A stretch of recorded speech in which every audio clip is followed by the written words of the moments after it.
What's up, guys? Kellen Quinn here, just chilling outside of my Mentor. We got one more day left. It's been a really awesome experience, and yeah, wouldn't trade it for the world. So I just wanted to update you guys right quick and let you know that pre-orders are doing really good. Thank you guys so much for supporting our band. We're going to be doing a thing where if you pre-order the record, we're going to pick 10 people, and I'm going to personally call you and have a phone conversation with you. I don't know when I'll be calling everybody, but I'll be doing it probably within this next week, and it'll be just completely at random. So if you get a phone call from me, we're going to talk about some stuff, and you can ask me whatever you want to ask me, and it'll be awesome. Just to kind of give you guys an extra thank you for supporting us.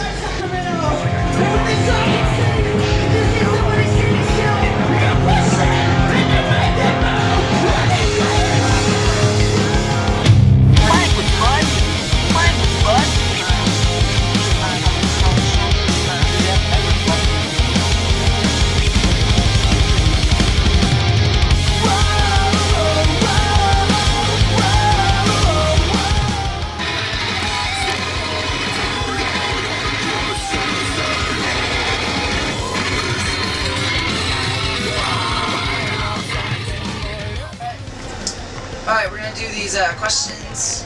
The first question is from Allison Moore, and she wanted to know who is someone in your life that told you that you couldn't do something that you wanted to do, and how did that help you accomplish what you guys have accomplished musically?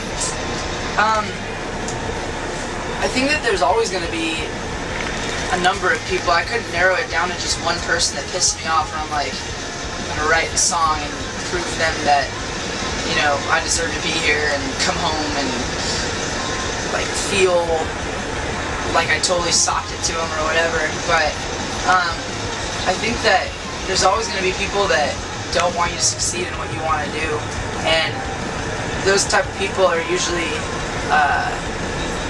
it's either one or two things. Number one, you shouldn't be doing it because you really aren't good at what you do, and that's some sort of advice that you should take, or you need to know in your heart that what you're doing is right. So I mean, I think it comes down to like just knowing in yourself like what is important to you, and if it's important enough for you to put your time in your life and your energy into it, then it's worth it, and don't let anybody stop you from doing that.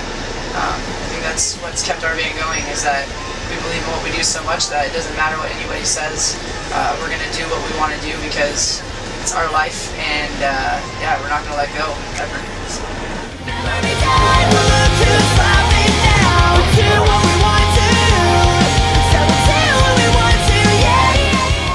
Harmonies, or this is a stain on their buttons on a suit. It was quite good. Alright,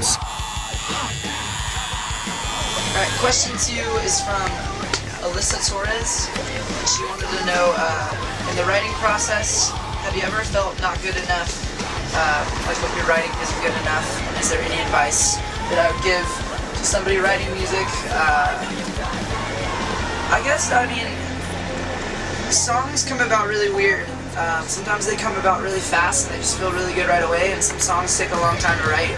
I think that you're always going to have like a little bit of doubt or insecurity about what you do because you're putting yourself out there, and you know, it's a very like sensitive and like, you know, it's a hard thing. It's like putting out your art, expecting everybody to like it is just, it's not going to happen. So if you don't have that, I don't think you're doing the right thing. I think it's good to have a little bit of like unsure insecurity, but my advice to you is to just keep writing the best stuff that you can, keep putting it out there, and keep going from there. Like, take people's criticisms and you know, take little advices, and then just keep going with what you want to do, and don't ever stop doing what you want to do.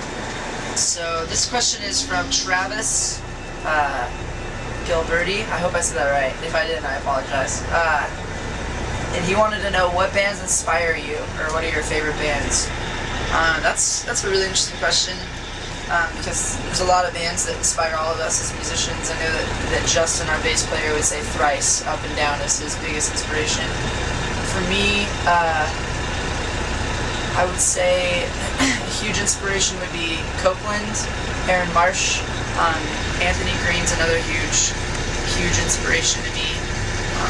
I listen to a lot of The Used, and they inspire me a lot. Starting Line, just a lot of different bands inspire me. Even bands, you know, that are putting out music now inspire me to do something, and there's always somebody paving the way for bands to do what they want to do. But I know that Justin would say Thrice, Jesse would say Ryan Adams or Under Oath, Jack, our new guitar player, would probably say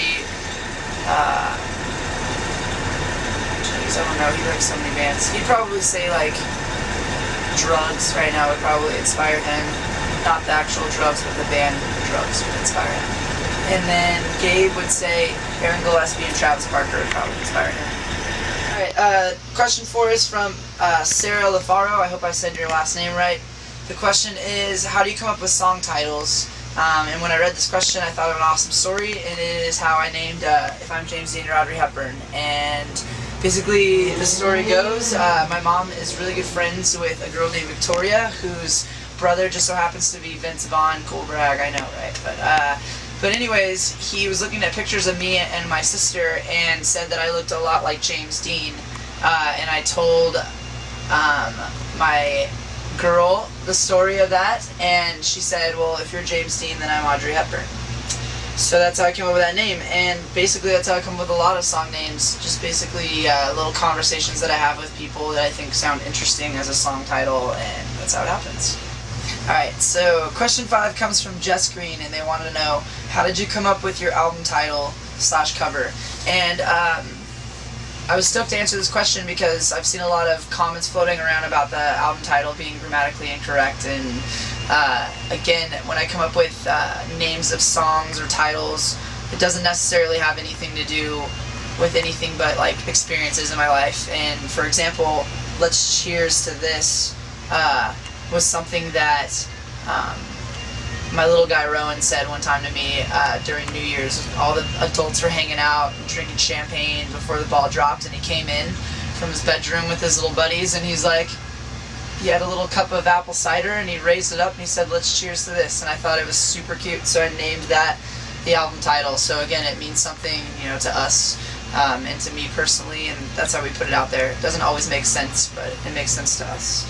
And the album cover is just basically like what we thought of as something vintage and something that reminded us of like the old times and something that felt good, and that's kind of how the glass and the hand and everything came about. So, thank you guys so much. I'm glad I got to answer your questions.